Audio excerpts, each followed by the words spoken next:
Hi friends, అందరికీ నమస్కారం అండి.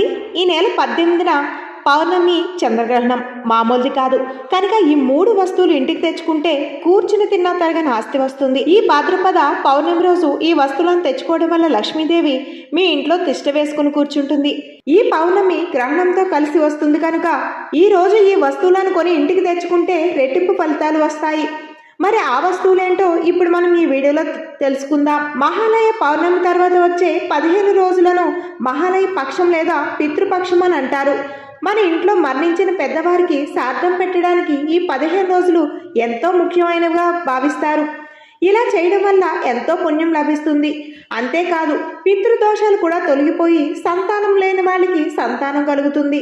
అంతేకాకుండా కష్టాలు తగ్గి మనకి ధనప్రాప్తి కలుగుతుంది. ఇలా చేయలేని వారు పితృదేవతల ఫోటో ముందైనా నమస్కారం చేసుకోవాలి. ముందుగా పితృపక్షం గురించి ఈ కథను విన్నంత మాత్రమునే మీకు స్వర్గప్రాప్తి కలుగుతుంది. దానశీలిగా పేరు పొందిన కర్ణుడికి మరణం అనంతరం స్వర్గం ప్రాప్తించింది. ఆయన స్వర్గలోకానికి వెళ్తూ ఉండగా మార్గ మధ్యలో ఆకలి దప్పిక కలిగాయి. ఇంతలో ఒక ఫలవృక్షం కనిపించింది. కర్ణుడు ఎంతో సంతోషంగా పండు కోసుకుని తిందామనుకుని నోటి ముందు పెట్టుకున్నాడు. ఆశ్చర్యంగా ఆ పండు బంగారపు ముద్దగా మారిపోయింది. ఆ చెట్టుకు ఉన్న పండే కాదు, మిగతా అన్ని చెట్లు కూడా పండ్లు కొయ్యబోయినా అదే జరిగింది. ఇక లాభం లేదు అనుకుని కనీసం దప్పికైనా సరే తీర్చుకుందామనుకుని సెలయేటిని సమీపించి దోసెట్లో నీటిని తీసుకుని నోటి ముందు ఉంచుకున్నాడు. కానీ ఆ నీరు కూడా బంగారపు నీరుగా మారిపోయింది. స్వర్గలోకానికి వెళ్ళగా అక్కడ కూడా ఇదే పరిస్థితి ఎదురైంది. అప్పుడు కర్ణుడు, నేను చేసిన తప్పేమిటి, నాకు ఇలా ఎందుకు జరుగుతుందని వాపోతూ ఉండగా, కర్ణ, నీవు దానశీలుగా పేరు పొందావు, చేతికి ఎముక లేకుండా దానాన్ని చేశావు. అయితే ఆ దానాలన్నీ బంగారము, వెండి, శరీరము ఇలా డబ్బు రూపాన చేశావు. కానీ ఒక్కరికైనా అన్నం పెట్టి ఆకలి తీర్చలేదు. అందుకే నీకు ఈ దుస్థితి ప్రాప్తించిందని ఆకాశవాణి పలుకులు వినిపించాయి.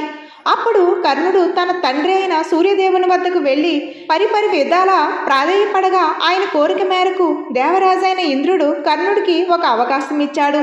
నీవు వెంటనే భూలోకానికి వెళ్ళి అక్కడ అనాథులందరికీ కూడా అన్నం పెట్టి పితృలకు తర్పణాలు వదిలి తిరిగి రమ్మన్నాడు. ఆ సూచన మేరకు కర్ణుడు భాద్రపద బహుళ పాడ్యం రోజు భూలోకానికి చేరుకున్నాడు. అక్కడ పేదలు, బంధుమిత్రులు అందరికీ అన్న సంతర్పణ చేసి పితృలకు తర్పణాలు వదిలాడు. అమావాస్య నాడు తిరిగి వెళ్ళాడు. ఇలా చేసిన వెంటనే ఆయనకి కడుపు నిండిపోయింది. అందుకే ఈ 15 రోజులను మహాలయ పక్షం అని పేరు. ఈ రోజుల్లో తర్పణాలు వదలలేని వారు ఉదయాన్నే మీ ప్రధాన ద్వారం ముందు లోపల నిలబడి చేతులు జోడించి మీ పితృదేవతలను స్మరించి వారికి నమస్కారం చేస్తూ, నేను పితృపక్షము పాటించుటకు అసక్తుడను కావున నన్ను మన్నించి మీ దీవెనలు అందజేయండి అని మనసులో ప్రార్థన చేయడం వల్ల శుభ ఫలితాలు కలుగుతాయి. అయితే ఈ రోజు ఈ 3 వస్తువులు కొని తెచ్చుకుంటే చాలు, తరతరాలుగా తరగని ఐశ్వర్యం లభిస్తుందని శాస్త్రం చెబుతుంది.